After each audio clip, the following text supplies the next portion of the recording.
Hello and welcome to another episode of Patroma Therapy. Today we are going to be reading the first part of a novella written by Tolstoy, and it is called Hadji Murat.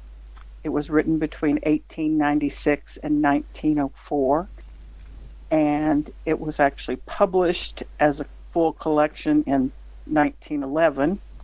It was published posthumously, and it has been translated many times, but the edition that I'm going to be reading from is considered the standard translation, the 1911 translation by Maud.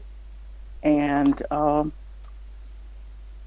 friend here, Captain Crunch in Moscow, will also be reading, and we'll see how it sounds. I'm very interested in any comments that you might have, but let's enjoy the reading.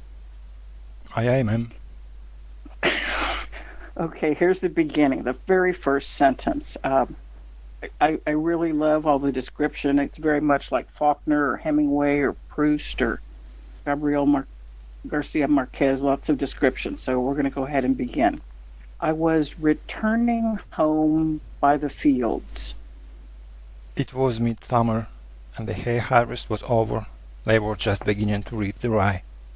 At that season of the year, there was a delightful variety of flowers, red, white and pink scented tufted clover, milk-white ox-eyed daisies with their bright yellow centers, and pleasant, spicy smelling, yellow scented blossoms, tall campanillas with white and lilac bells, tulip-shaped, creeping vetch, yellow, red and pink scabious, plantains with faintly scented, neatly arranged purple, slightly pink-tinged blossoms, cornflowers, bright blue in the sunshine, and while still young, but growing paler and redder towards evening or when growing old, and the delicate, quickly withering almond-scented dodder flowers. I gathered myself a large nosegay and was going home, when I noticed in a ditch in full bloom a beautiful thistle plant of the crimson variety, which in our neighborhood they call tartar, and carefully avoid when mowing, or if they do happen to cut it down, throw out from among the grass for fear of pricking their hands. Thinking to pick this thistle and put it in the center of the nosegay, I climbed down into the ditch, and after driving away a velvety humble-bee that penetrated deep into one of the flowers and there fallen sweetly asleep, I set to work to pluck the flower. But this proved a very difficult task.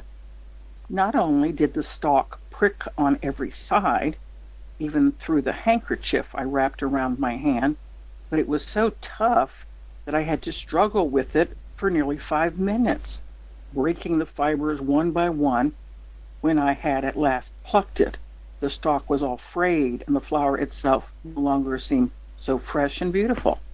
Moreover, owing to coarseness and stiffness, it did not seem in place among the delicate blossoms of my nosegay.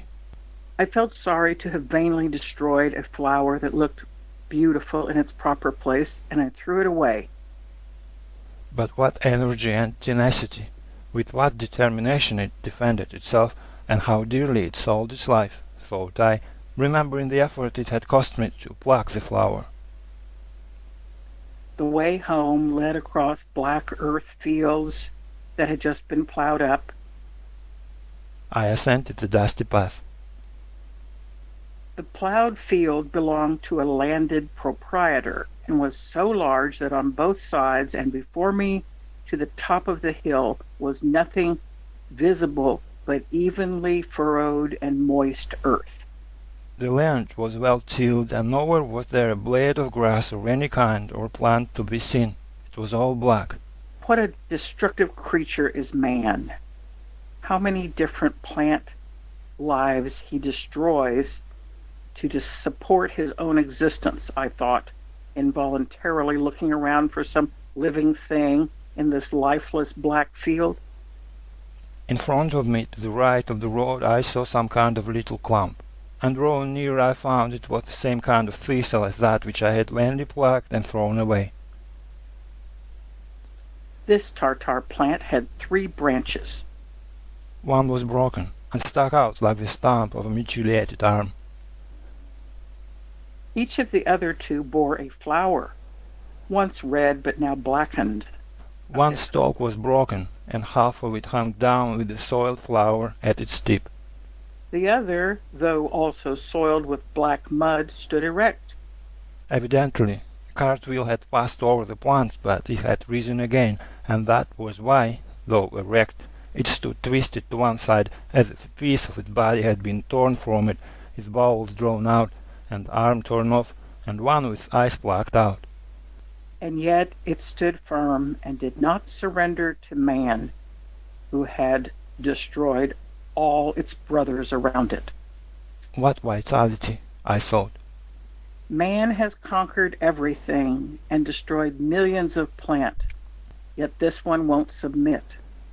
And I remembered the Caucasian episode of years ago, which I had partly seen myself, partly heard of from eyewitnesses, and in part imagined. And so that is the end of the opening meditation of Hadji Murat. The next couple lines start the narrative, but as we can see, it starts off in a first-person narrative. He speaks from, the first-person point of view, and we're going to be continuing some discussion of Hadji Murat, and I hope that you'll join us for that.